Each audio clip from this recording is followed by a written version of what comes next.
Hello everybody and welcome to Pure Liberal Fire for October 28, 2010. My name is Kaizan. Today I'd like to discuss the firing of Juan Williams from NPR, or National Public Radio. This is America's public radio station, or government radio station, or socialist radio station, or communist radio station. I think it's worth noting that Juan Williams is a racist and a bigot and a politically correctoid and a multiculturalist. But evidently he wasn't quite racist enough or bigoted enough or politically correct enough or multicultural enough for NPR.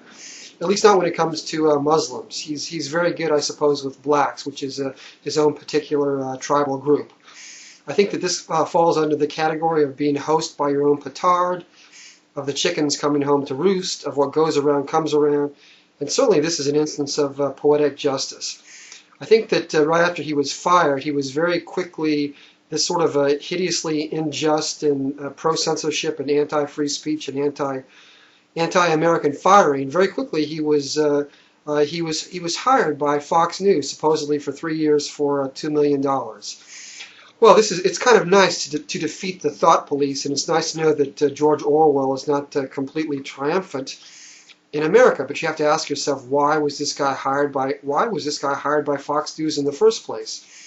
Did they do it in order to grandstand? Did they do it in order to somehow humiliate their enemy, NPR? Did they do it in order to reap some fast and cheap publicity? Well, okay, maybe that's why they did it, and that's a pretty good reason. But I think you have to take note of the fact that Juan Williams is not a man of talent or anything like brilliance. He's not a man of honesty or integrity, and he's not a man who has a good personality or any sort of star-like charisma.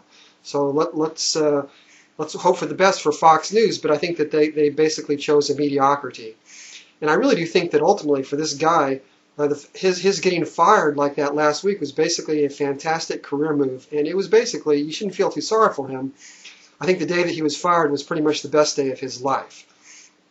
So far, it's kind of nice to hear that NPR has been brutally criticized for their attack on overall free speech and their unwillingness to let people discuss issues and be honest and be brave. Because this was like a small instance of Juan Williams, who's normally very cowardly and dishonest, finally being a little bit brave, so a little bit honest. So it's a shame that he was fired, and it's good that NPR was criticized so badly. I think what needs to happen basically is, instead of firing Juan Williams, they need to fire the entire management team.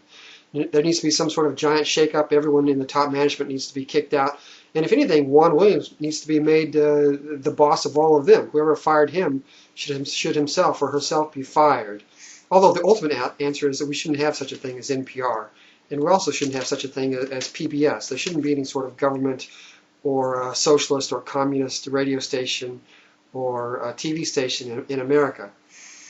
I think that one lesson we can learn about this is that pretty much everybody lies about race. I mean, that's something that we knew all along. I mean, everyone lies about God, which is one thing. Everyone lies about race. I think that Juan Williams himself is notable for his dishonesty, for his attacks on white people, for his general sleaziness and demagoguery and populist sliminess. You can see it in his 1988 book, Eyes on the Prize. And you can also see it in his book in the year 2000 on Thurgood Marshall, which is this Supreme Court justice who is an amazing mediocrity, and who is only celebrated because of the color of his skin. I think that you can't entirely condemn Juan Williams, because at least he occasionally has some sort of integrity and decency, in the sense that he goes on the Sean Hannity radio show and TV show, and he sometimes goes on Fox News. But I don't know if that's really integrity. It's more like probably mediocrity. And at least in the year 2006, he wrote this book called Enough, which has a great title. It's called, quote, "Enough, the Phony Leaders, Dead-End Movements, and Culture of Failure that is Undermining Black America, and What We Can Do About It," unquote.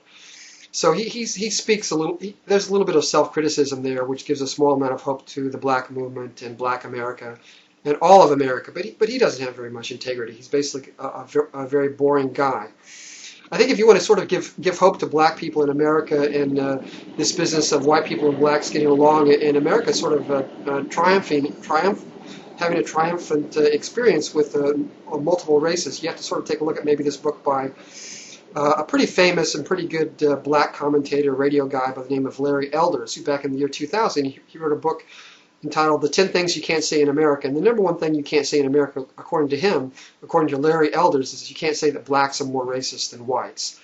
And I guess you also can't say, continuing with the firing of Juan Williams, you can't say that America is not, despite what everyone says, America is not a country which is bigoted against Muslims.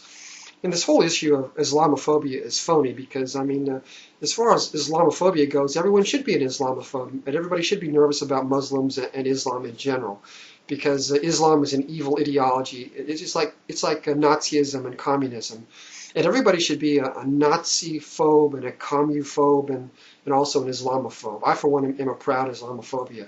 I'm afraid of them and I hate them because it's an evil ideology. Muslims themselves maybe are okay, but the philosophy and the ideology is nightmarish. I think that all you can really say about this mediocrity and this banality of evil, bigot, and racist Juan Williams, this sort of low-level but fairly severe monster Juan Williams, is that this is his moment in the sun. He gets to be a hero for a moment, but it's not going to last very long. So my advice to him is to enjoy himself while he can, but it's not going to last very long. He's a mediocrity, and he's not a good individual.